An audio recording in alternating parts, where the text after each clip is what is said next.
Global Recovery Network, or GRN, as we call it for short, is a new global entity, and we're sponsored by a collective of international organizations, and our mission is to promote a universal understanding of recovery and the diversity of ways in which it can be successfully practiced.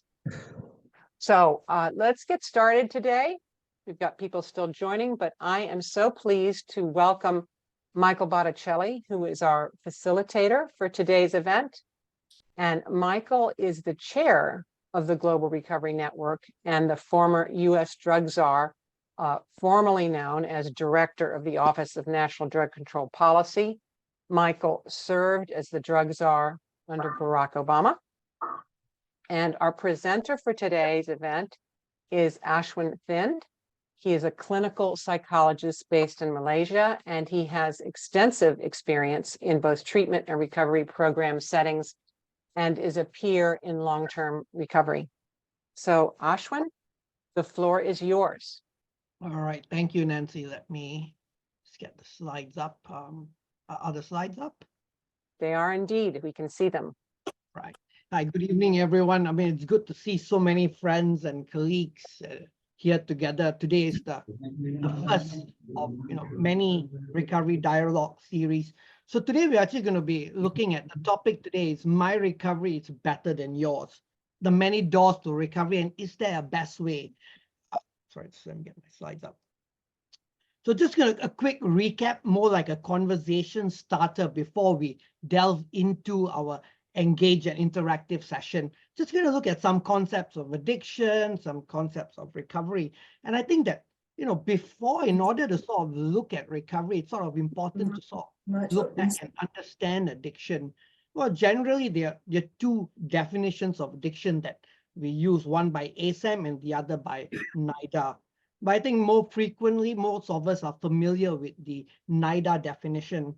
And we're looking at addiction as a chronic disease of the brain. Chronic disease similar to other chronic diseases like diabetes, like hypertension, that require lifelong monitoring. Once someone has been diagnosed with a chronic condition, you're looking at how do you sort of manage it. And with addiction, we are looking at how parts of the brain, crucial parts of the brain, have got some changes because of the exposure to psychoactive substances over an extended period of time. And these are the reward system that changes. And as a result, and as a consequence of these changes in the brain, people start experiencing an inability to sort of control their substance use. So much so to the point that you start experiencing lots of negative consequences, inability to function, maybe health consequences. I like to look at like addiction. The metaphor I like to use is that of a car that has got impaired brakes. So you try to stop, you're going down the hill, you're trying to stop, you're trying to press on the brakes, but no matter what you do, the car still keeps going down, still keeps going. The tires get busted, the engine is busted, but the car still can't stop. And I think that's what addiction is like. And that is why we see that many of the people we work with, they say that I want to stop. I don't want to continue using, but it is difficult for them to do so. And if you look at, understanding or looking at some of the signs of a substance use disorder, I think that with the DSM-5, there was a huge paradigm shift.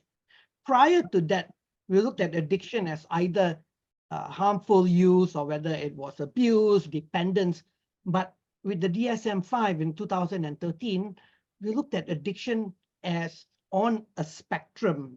We looked at addiction either being mild, moderate, or also severe. And if you're looking at people who might struggle or experience an addiction, we're looking at that in terms of challenges to control the substance use, spending lots of time, for instance, in looking for the substance, using it, and then recovering from it. You're looking at attempts to try to quit or attempts to try to control and stop. Many times in the past, people have tried to stop, but they end up continuing to use again. We are looking at experiencing strong cravings that can sometimes be debilitating. We're looking at using substances in risky situations, impairing my health, impairing my mental health, psychological health, physical health. For instance, many people who inject substances that develop hepatitis C, you've got lots of other mental health and physical health concerns. And then social impairment. My functioning is affected when I use substances. We all have roles that we need to play, whether that is within the family, whether that is in the society, whether that is with our friends. But the substance use comes in the way of one's ability to sort of function well. And then we also have some of the pharmacological criteria, which is from withdrawal and tolerance. So need to use more of the substance to experience the same effects, or experiencing opposite effects of the substances when someone stops. And, with the DSM-5, we looked at if substance use exists on a continuum, then I think that's important to recognize that not everyone who uses substances will develop addiction. Now, majority of the people who use substances, use it either recreationally, they might even develop a dependence, but they do not necessarily develop an addiction. And this is a slide that is from Prof. Adiba, who's actually a very prominent researcher here in Malaysia. And of course, he uses data from UNODC that says that only 1 in 10 people who use substances, actually develop a substance use disorder. And I think this is very important for us to understand, because if not, we pigeonhole everyone who uses substances into problematic users who then require a certain type of intervention or a certain sort of recovery that is required for everyone. And if you look, sorry, there's a mistake on the slide. If you look at SAMHSA's definition of recovery, I think the key here is recognizing that recovery is a process. It is not an event. It may not even be a destination, but it is a gradual process of change where people start seeing improvements, whether it's improvements in my health, my physical health, my psychological health, my emotional health. We're seeing improvements in wellness. And if you ask me, I think what's key to recovery is looking at one's quality of life. And that's where wellness comes in. There's so many components. Am I content with my life, right? Am I working towards achieving or being the best version of myself? Does one have agency? Does one have autonomy in making decisions that are pertinent and crucial to me? See, the thing with addiction is that a lot of the times with addiction, someone has lost that control, right? And because of that, you have people that come and say things like, this is how you need to live your life. This is what recovery needs to be. This is what you need to do. But is that really a fulfilling life? So when we are looking at recovery, it's very important to look at it from the person's point of view. What is important to the individual? And I think, well, like I said earlier, wellness is a very important component of recovery. And if you're looking at wellness, we are looking at a holistic improvement in the person's life, not only from the absence of using substances, or it's not only about abstinence, it's about seeing overall improvements. And these improvements come in the form of emotional well-being, better emotional regulation. Do I have financial independence? Do I have good financial literacy skills? Am I satisfied? Is there a sense of belonging within the community? Do I feel like I have a part to play? Now, is there some purpose for me to wake up in the morning? Does work give me fulfillment? Yeah. Am I doing things that are important to promote my health? It's doing the things that are required. Am I eating nutritionally? Am I, sleeping on time? Do I do enough of physical activity? Looking at things that stimulate my mind intellectually. Are there hobbies that interest me? Are there things that I strive to learn? Am I continually trying to make changes? I'm looking at the environment I live in. Is it conducive for recovery? Or is it an environment that, may not necessarily promote my recovery? So wellness, I think, is a very important key indicator of recovery. And, if you look at recovery, it's different from treatment, because treatment is an event. Treatment is time-bound. Treatment is limited. Someone goes into treatment for 90 days or 30 days, or in some places maybe even longer. But it is time-bound and limited. Recovery, on the other hand, is lifelong. If you look at addiction earlier, addiction is, it's a chronic condition that someone lives with for the rest of their life. So recovery too is a continuous process of that change. And I think it's also very important to recognize that recovery is intimately personal. Yes, we have a definition from SAMHSA. We all have our own ideas of what recovery is. And I now invite you to answer this or think about, what does recovery mean to you? What does recovery mean? Many of us in the field are also in recovery, but what does that necessarily mean that my version of recovery is the same version of recovery that's going to work for you? And that also means that looking at different people have different needs, different things that are important to them to work on in recovery, or they may have different needs that need to be addressed during the process of treatment. So it's very important for us to acknowledge this, that recovery is individual, and that people need to have that sense of autonomy and agency to decide what recovery is to them. And recovery is about making a commitment, right? It's a lifelong journey. It's sustained change. And if you look at the signs of a substance use disorder by DSM, a lot of it is behavioral. It's behavioral, like inability to function, roles, spending a lot of time. And if you look at recovery, also a lot of recovery is about making changes in one's life, making healthy choices, adaptive ways of managing emotions. And that also means continuously striving for recovery. It's not always going to be a straightforward process. There may be setbacks, there might be lapses, there might be relapses, but it's about the resiliency, that commitment to continue that process of recovery. And I think very importantly is recognizing that recovery is a reality, right? There needs to be that self-efficacy and that hope, not only with people who are actually, struggling with addictions or in recovery, but also many of us who are in the field, many people who actually work. We need to sort of recognize that recovery is indeed a reality. And that may be also with some clients who might be struggling, who have very severe substance use disorders. And it's easy to sometimes shrug that off. So I think it's very important to sort of have that hope and, the recognition that recovery is a reality. And it is, more importantly, a basic human right. Everyone deserves that opportunity for recovery. And I think, I'm happy to see that there's starting to be a shift towards decriminalizing addiction and recognizing it as a disease and an illness. Looking at it as a disease and an illness tells us that you can prevent addiction and you can treat addiction successfully. But, in many places, like, for instance, here in Malaysia, many people who use substances end up in prisons. You're robbing them of their recovery capital. So I think it's very important also to recognize that addiction is a basic human right for people who use drugs. And that begs the question, which is why we are all here today, right? We're all here to start the conversation about recovery. Like I mentioned earlier, I think for a lot of people, it's a very individual. Many people are very passionate about recovery. I have recovered and this was what worked for me. And therefore, this is what recovery is. There are many questions that we need to start talking about.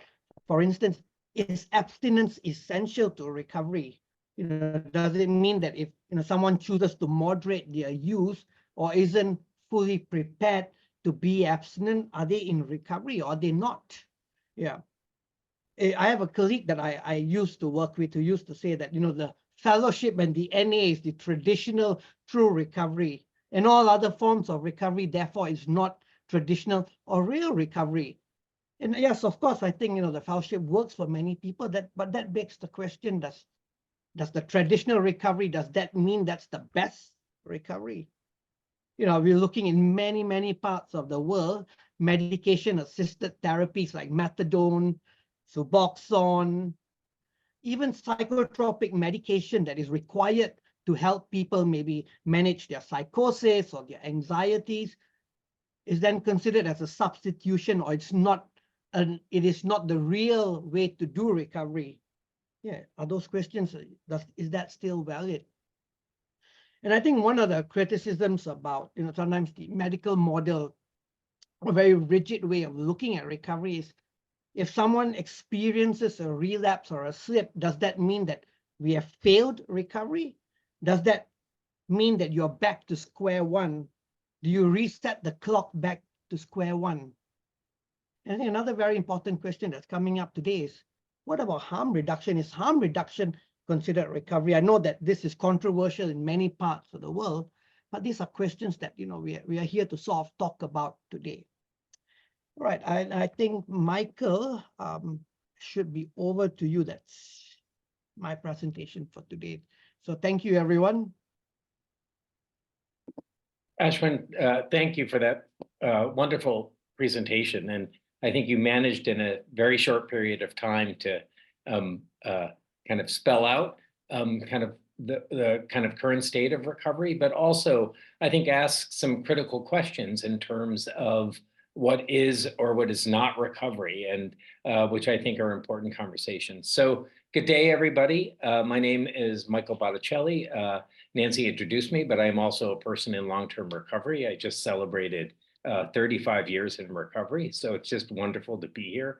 And I just have to say thank you to the State Department for their willingness and their significant interest in establishing this global recovery network.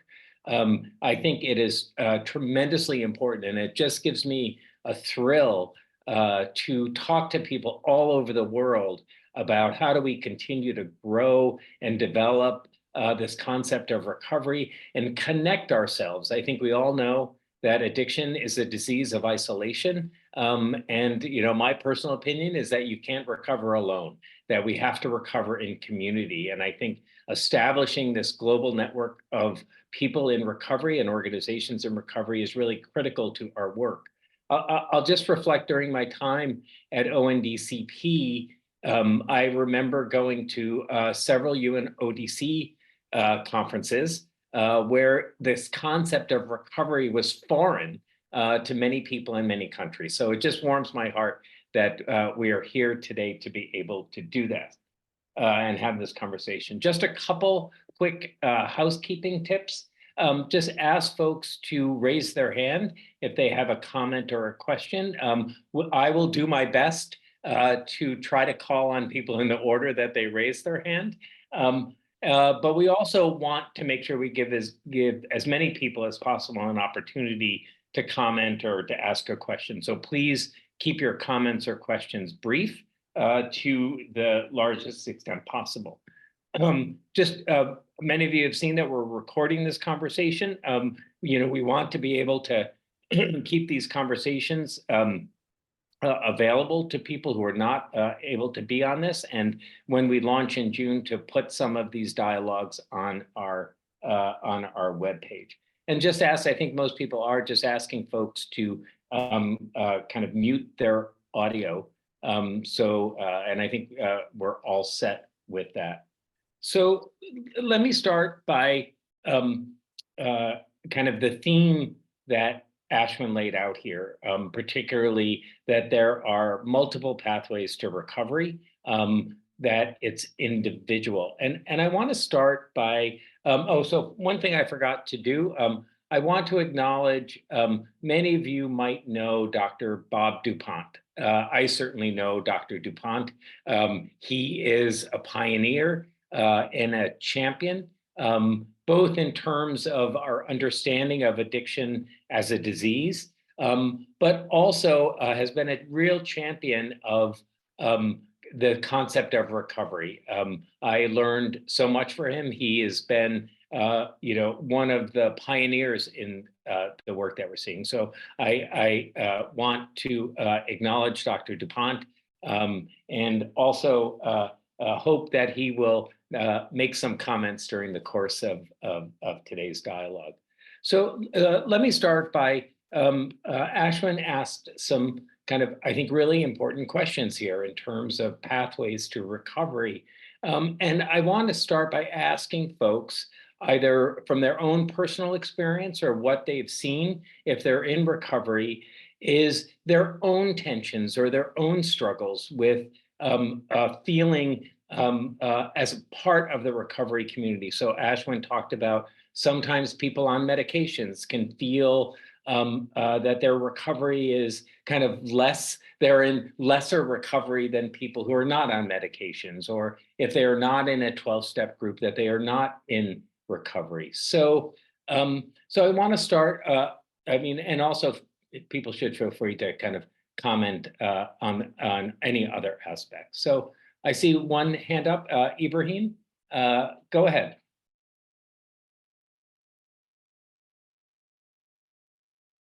Ibrahim is still To muted. introduce myself. Okay. Can you hear me now? Yes. Oh, great. First of all, I want to thank you for this wonderful initiative to bring people together and to actually discuss on this issue of recovery. You are my older brother. I think I'm 23 years today. This year, I'll be 23 in the recovery journey. And I have actually been mentoring young people here in Nigeria in this aspect through my experience, and then bringing more experiences. So we have already a network here in Nigeria where we have young people and then older people who are in this journey of recovery to work together. We actually formed that last year after we had a training with Colombo Plan last year. So after the training, I was able to galvanize and bring together young people and then older people here in Nigeria. I think the last speaker before, the other speaker before the last person made a lot of points in the issue of what works for you cannot work for me.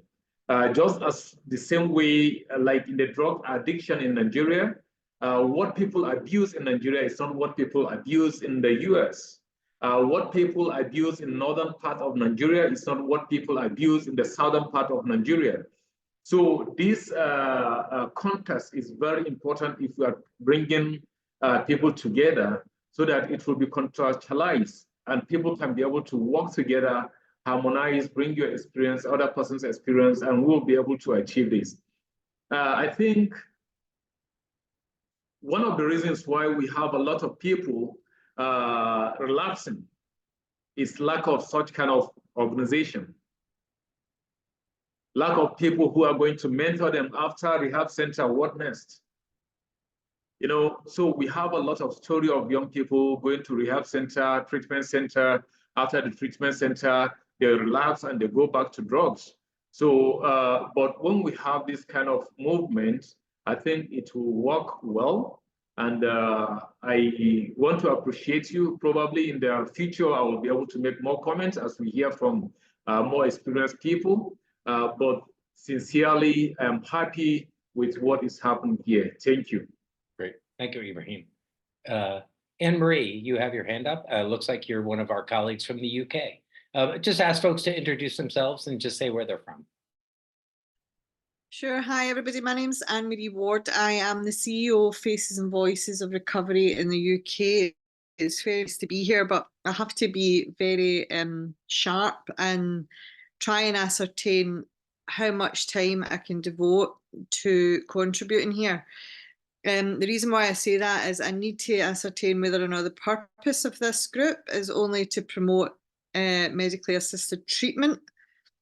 I get the concept of it being, you know, many pathways. We've been organising in the UK for 16 years now, doing that work and promoting the progressive middle ground between them all. But I'm currently living in a very politically, as we all are, but particularly in the UK, a very divisive political environment, in that Scotland is particularly motivated against the UK government, and we're actually the UK recovery charity. You know, we are Faces and Voices of Recovery UK, and the political division is based around Scotland wanting to have an argument about constitutional affairs that the UK government has power over.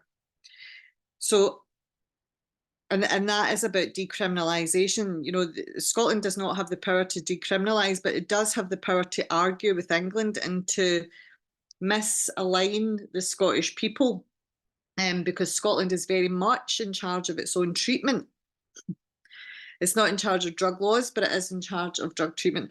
So what I'm saying is we are very, as an organisation and as people who are organising and mobilising for more access and more choice of services, I need to ascertain how much time I can contribute to this group, and if this group is the primary focus is to be promoting medically assisted treatment, because currently in the UK, but particularly in Scotland, the balance is very much in medically assisted treatment's favour, in that more than 95% of the treatment budget gets spent in that area, and less than 5%, and I'm being generous here, is spent on services that can help people get well and get relief from their dependency and freedom from their dependency as well.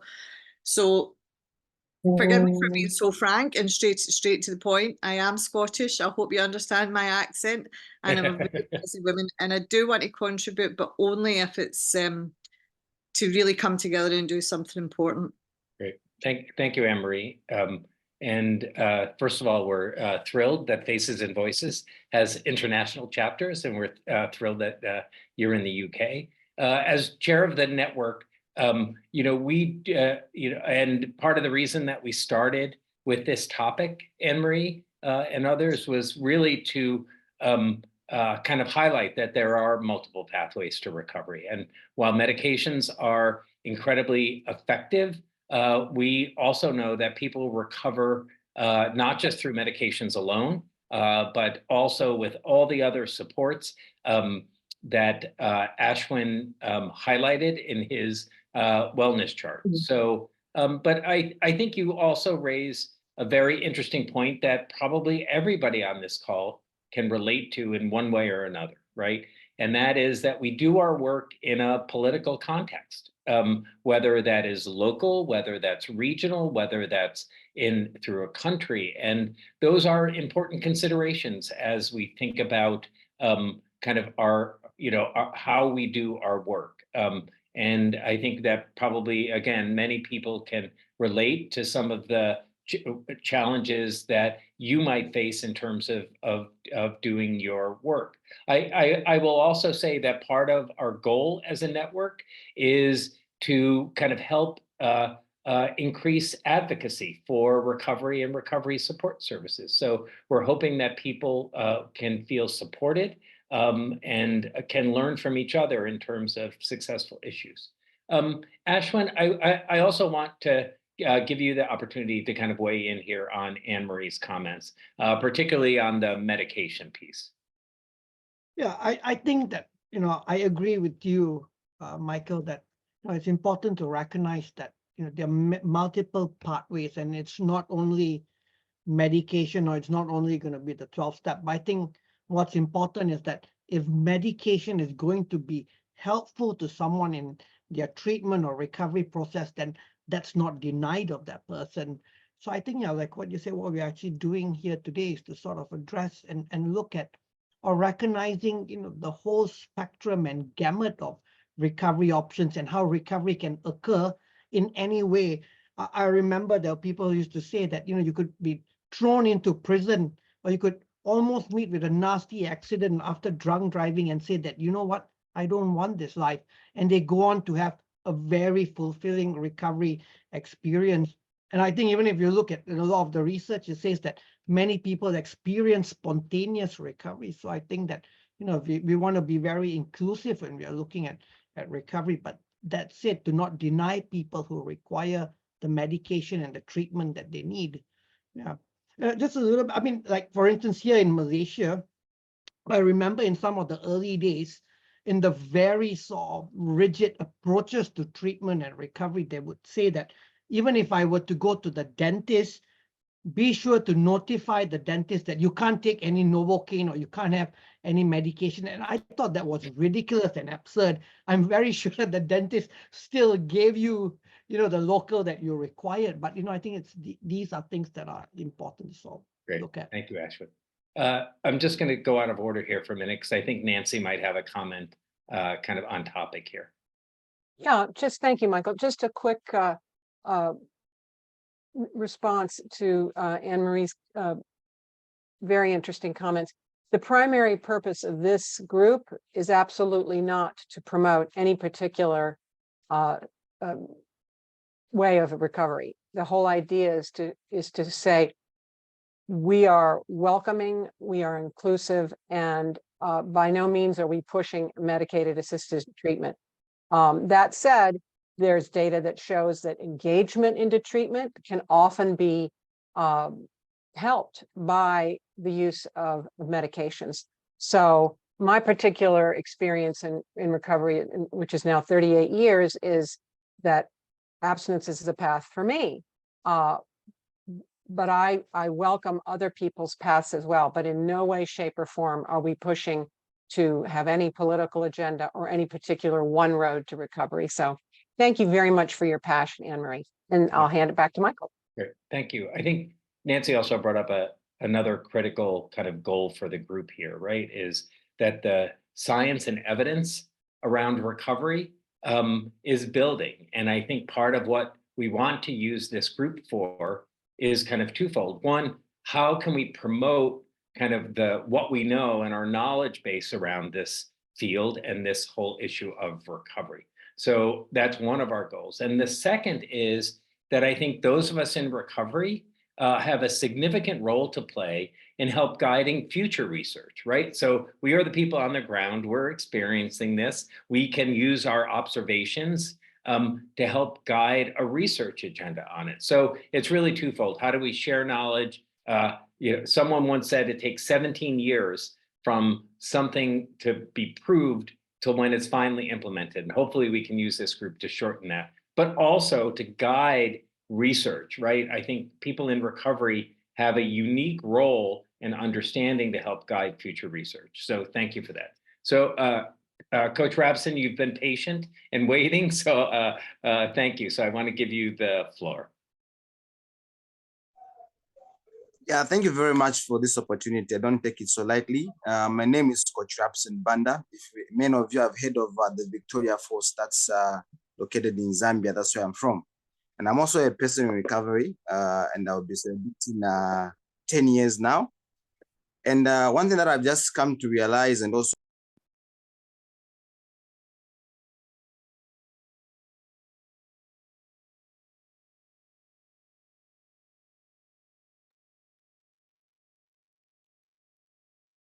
am I audible now? Yes. All right. Yeah. So one thing that I've come just to discover when it comes to the journey of recovery is that there's no one size fits all. And one thing that becomes very pivotal is actually to find people who are able to really realize and also they're able to appreciate, just like Ashwin said, to say there has to be an element of inclusiveness.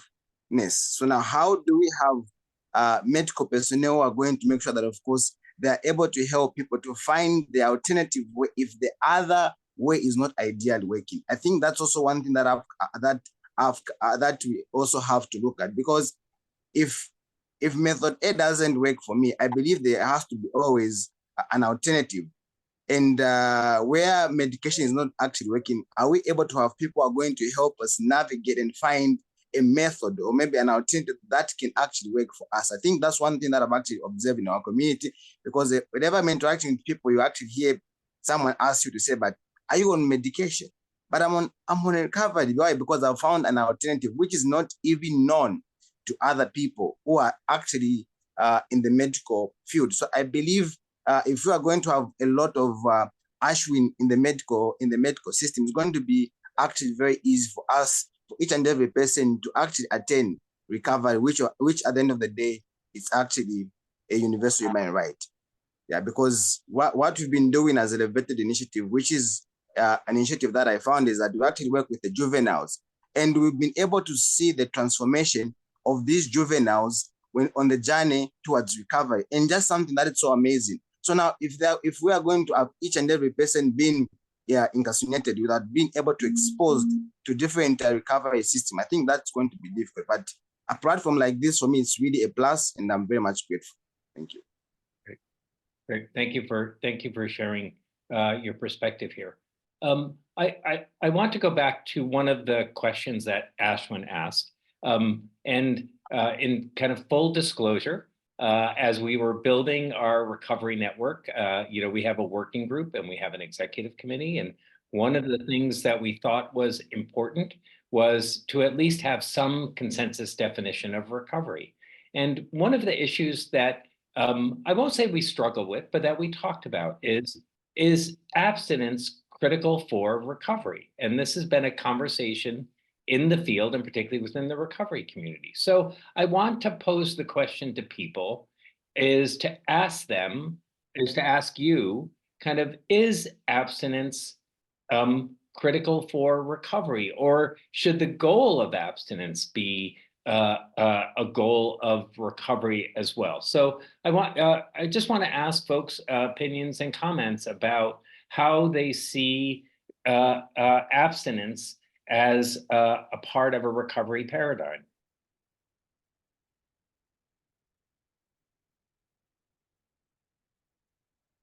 Ashwin, why don't you start us off here, and you can answer your own question here. I think I'm liberal in my approach to recovery. I think that abstinence alone, I think in terms of recovery, we look at where people are, and abstinence may not work for everyone. If you're looking at addiction as on a spectrum, and if it is, there might be times where it might be problematic, but some people can still manage. And I think it's very unfair then to say that if someone is moderating, they aren't in recovery. I still debate with myself whether it's the pursuit of abstinence also critical to recovery. Sometimes I think yes, but to me, I think that, if you look at, I think SAMHSA really encapsulates the definition of recovery because it says it's continuous growth. It's about improving my quality of life. And, like I said, not everybody needs to be abstinent. I'm in recovery, and like Nancy, I think abstinence is easier and it works best for me. I remember watching William White in one of his presentations, and he said that, people who were in recovery from alcohol use, trying to moderate, were actually sitting at the bar, and then, like my good friend Pete would say, obsessing about how much am I drinking? How many units am I drinking? If that still occurs, then there isn't really very much difference with struggling with an addiction. I'm still preoccupied. But if I can manage and enjoy a few drinks at Christmas or a couple of, glasses of wine and not have that consume me, then I think that works. So I think to me, it's more that what works for the person. And I don't think that, abstinence is essential to recovery, but I think it works for most people who struggle with addictions. Great. I think you brought up an important point that I think where our group in the network landed was that it was the pursuit of abstinence, right? So that should be the ultimate goal here. Acknowledging, I think, what you have said, that kind of recovery ultimately is kind of predicated on the desire to stop using. I will also, just personal reflection, I am a member of Alcoholics Anonymous. I've been since the beginning of my recovery, and many of you might be familiar with the preamble, which says the only requirement for membership is a desire to stop drinking, right? So it doesn't predicate membership on the fact that you have to stop, but that you have a desire and a willingness to do that. So does anyone else want to offer their comments or observations here?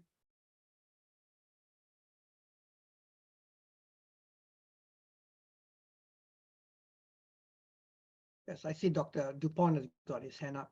Ah, my good friend, Dr. Dupont, the mic is yours. Thank you, Michael. I'm so honored to be here and so proud to be standing with you and Nancy and the others in this movement you're doing. I want to say I'm a physician, and I think about it in a medical kind of context. And doctors want to help people get well. They prevent diseases. But this disease of addiction is unique in all of medical practice because it's the only disease where when you get well, you don't go back to where you were. You're a better person. The person, when the joy of working with people in addiction is the experience of recovery that that patients share with doctors like me, and it's inspiring. It is a different person. That person in recovery is a different person than the person was when they were using, and a better person, not just different, better. There's nothing else like that in medicine, nothing else. And it's the thing that has inspired my entire career is recovery. And what a human miracle it is. So that's one thing I want to say. Second, I want to say that Michael Botticelli is one of about 15 White House drug czars. I was one of those people also. And he's the only one who's in recovery. No one else has. And Michael, as he's done here, is very open in talking about his own experience in a way that is tremendously both authentic and inspiring, and exciting and positive. It's not a negative in his life that he's not doing something. He is living his authentic life in recovery in a way that was never happened before. His story is also interesting because it was triggered by the criminal justice system. That's how he got started on the path. And we often talk about the criminal justice system as the enemy of the addicted person, and that is not true. It can be, but it can also be a motivation to take care of some things that otherwise hadn't been taken care of. It's a door into this. And so and finally, I want to say that there's a lot of negativism in our field, sort of hopelessness about what's going on, and bitter disputes within our community. But this is an area that is inspiring to everybody, and very, very positive. And I think it's really important to see that. I also think that I'm proud to be an American for a lot of reasons. But one of the things I'm proudest about is the creation of Alcoholics Anonymous in 1935. I think it's an incredible institution, if you can call it that, and inspiration, because there's no money involved in it. There's no credentials involved in it. There's no license involved in it. It's people helping other people with this problem. And I think of that as being human, but it's also American in a very striking way to me. And it's inspiring. I never have been to a meeting that I wasn't inspired at. And I think there's no Dr. DuPont there. There's no Dr. Botticelli there. It's another person with this in this miracle of we call recovery, and that's pretty neat. That's not to say there are not other ways. I certainly think that's important, but I do salute that, and it's been a miracle to me to work with patients and see that happening. But I'm all in with what you're doing. So whatever I can do to help you do what you're doing, I think is very, very important for our world. The way you're doing it is so impressive. So sign me up to join your army.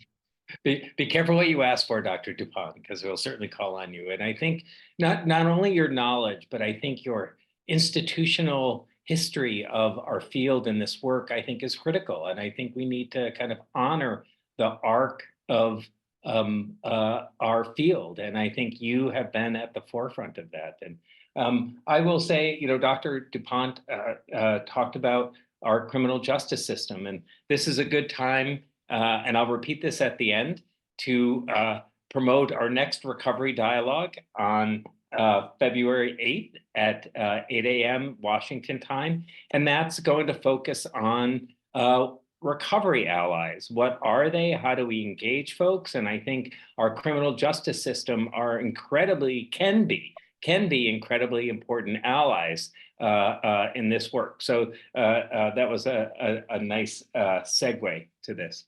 Let me, in the time we have left, I also, we talked about some of this unfortunate tension with medications. And I want to raise kind of another issue that I think has been a source of tension in our field.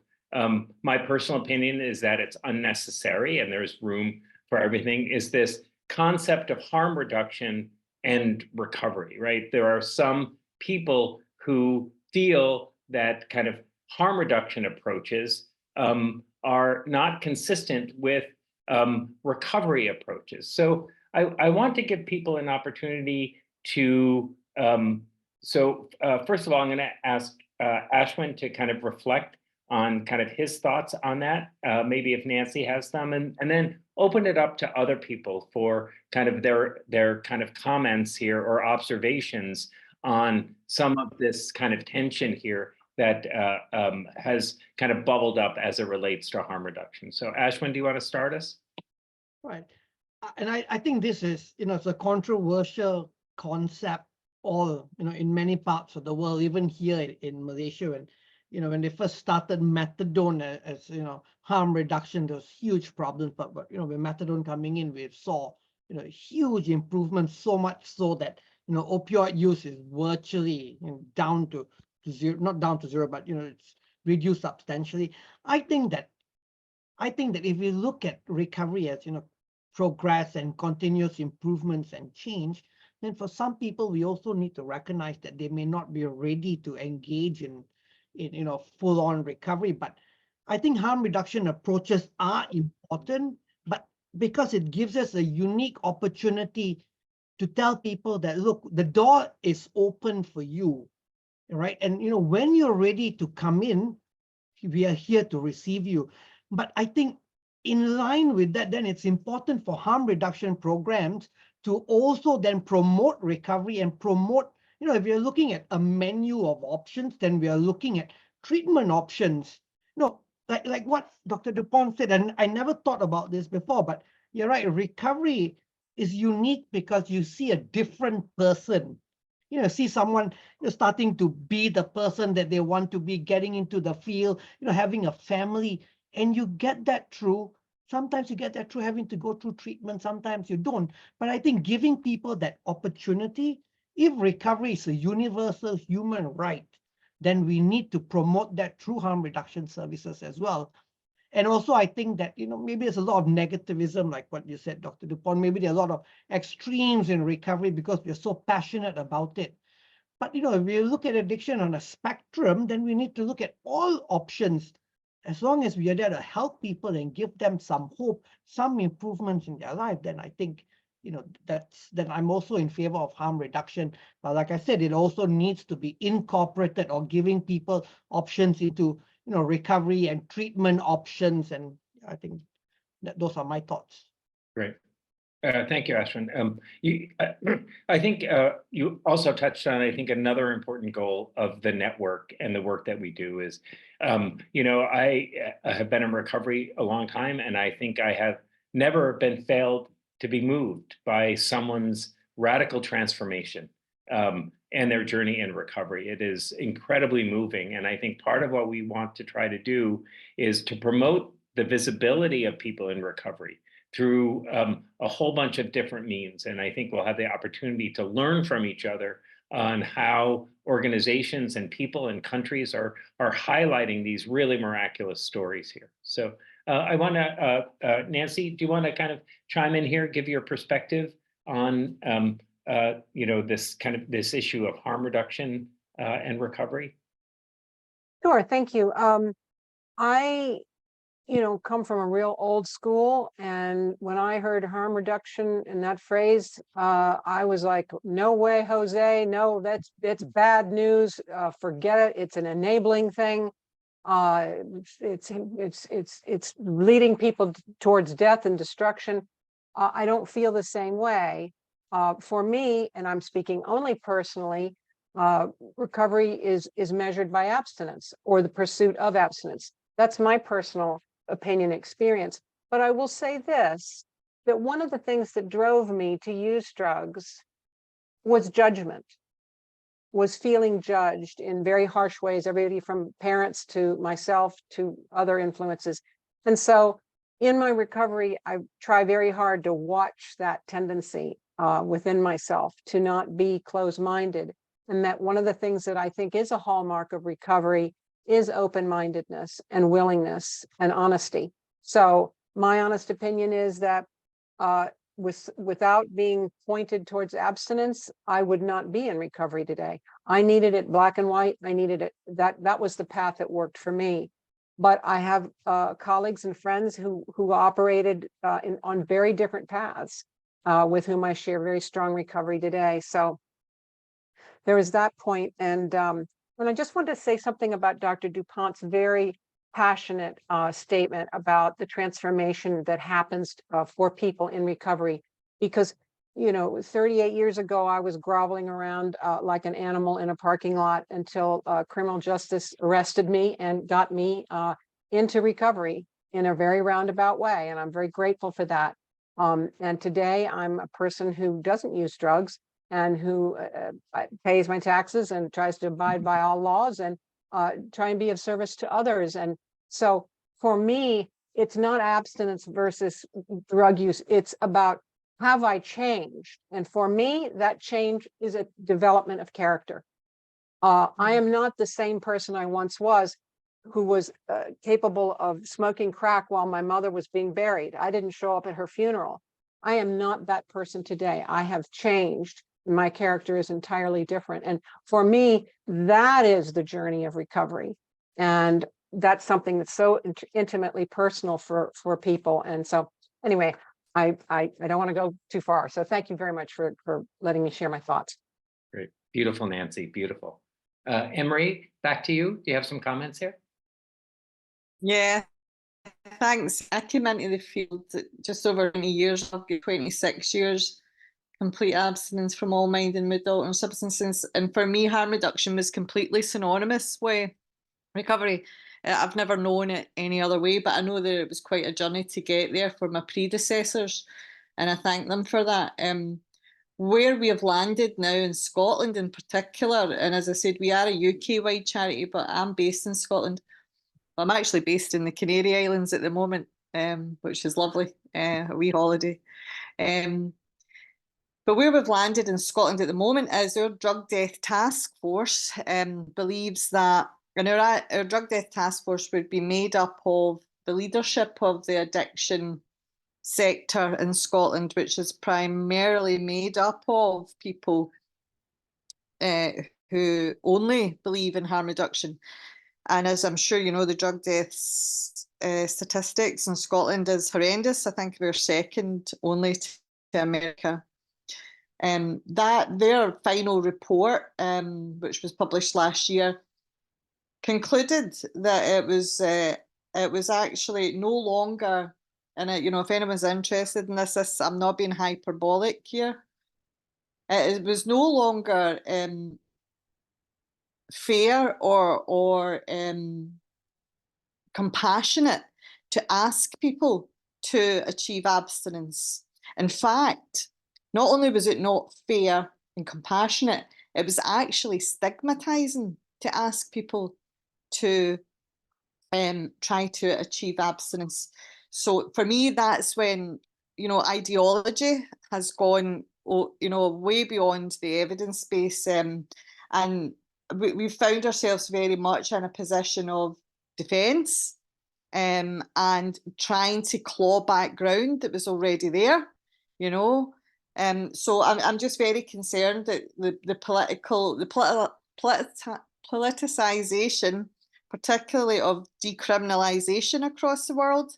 And for me, you know, I've found myself shifting just in the last couple of years, that I would have always considered myself a staunch harm reductionist, as well as, you know, obviously being a member of mutual aid fellowships and being, you know, having abstention-based recovery myself.